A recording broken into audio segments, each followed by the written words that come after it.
Well, Redefine Properties reported an interim distribution growth of 7% to 33.7 cents and an NAV which was up by 10.6% to R8.31. Joining us now to unpack the results further is Marc Wainer. He's the CEO of Redefine Properties. Marc, thanks so much for joining us this afternoon. Well, performance coming through, you say, on the back of a focus on what you've labelled strategic priorities as you've worked to improve the quality of your local property portfolios. So give us a sense of that portfolio as it stands right now. Okay, well, 18 months ago when we announced our change in strategy, we had 450 properties, many of them very small properties in geographical areas where we didn't see real prospects of capital growth. We're now down to about 240 properties in core areas, and the average value of our properties have increased from 54 million to 83. So much larger properties. In addition to which the number of A-grade tenants in the same period has gone from 50% to 65%, and our lease expiry profile has also improved substantially.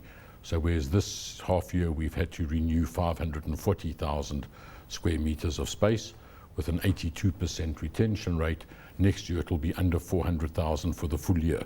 So that gives an indication of the improvement both in the quality of the property, the tenant profile. Our minimum criteria now for anything we buy is a minimum size of 70 million. We like bigger than that. We're in the process of building a new shopping centre in Klerksdorp, which is R1 billion. We announced last week or 10 days ago that we were the successful tenderers for a large office block in Sandton, 35,000 square metres. Major tenant will be a major law firm with a 10-year lease. So that's the kind of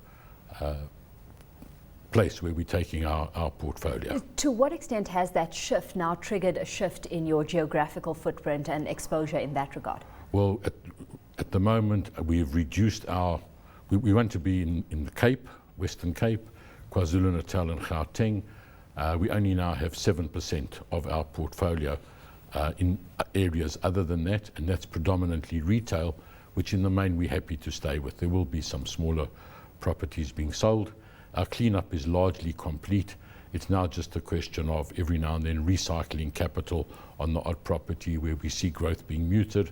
And as asset managers, it's our responsibility to say, let's exit that and invest the money in something which is going to give us better growth. I asked the question because a while ago when you were on Power Lunch, you actually gave us some insight into how difficult it is to work in areas outside of Gauteng. Absolutely. You know, you were heavily invested, for example, at one point in the Eastern Cape, and you were outspoken at that stage about that Eastern Cape exposure. You've said that there were lots of corruption issues to deal with. To what extent have we seen a change there? The only thing we're left with in the Eastern Cape is one large shopping centre. So easier to not do business within that space as opposed to try to do business? It's easier not to do business, and secondly, we don't see real capital growth. If you have a crumbling infrastructure and no money invested, why should you invest money in a new building or adding value to a building when you might be getting the income out of it, but your capital growth, if anything, is going to go backwards or remain static? So let's look at your tenant profile here. I mean, you've highlighted the kind of sectors that you're exposed to. Let's talk public versus private. How are you managing things on that regard? Okay. Private, obviously, we find government difficult. Our government properties are older properties.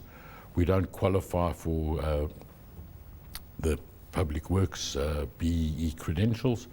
So, and I think we've said in our press release, we are very far down the road, and within the next 2 weeks, we hope to sign an agreement on the sale of about 21, 22 government tenanted properties to a suitably qualified BEE group who have demonstrated that they can get longer leases, and we think that will be a good move for us. It's about a 2.5 billion transaction. Obviously a lot of conditions precedent. It won't happen in this financial year, it'll happen early in the new financial year, and that will have a dramatic impact on our portfolio, our exposure to government. We'll be left with a few local government or municipal properties, maybe about 400 million. And I think that would largely complete in terms of the disposal program of where we want our portfolio to be. Overall, I mean, as you mentioned at the top, your tenant retention rate is sitting at 82%. Are those negotiations getting tougher in terms of rental agreements? Run us through what's happening particularly in the office market. We're seeing, more demand in industrial, more demand in retail. We've done very well. We grew our retail renewals by over 9%, industrial about 6%, offices were 5%. But the office market is very tough, particularly the B-grade office market, where we don't see much improvement until we see significant increase in GDP. Quick update on what's happening with regards to Redefine Fountainhead Growth Point. Okay, I think, as you know, we now own 46% of Fountainhead. We own the management company. As far as we are concerned, show over. Growth Point did go to the JSE and see whether they could block us about saying we were a related party in terms of voting our shares. JSE threw that right out, said there's no basis. Obviously, Growth Point have also made a number of allegations in terms of our behaviour, which we are dealing with. We obviously did everything with legal advice, sponsors' advice, so we don't believe there's any merit to any of those allegations. That will take its course.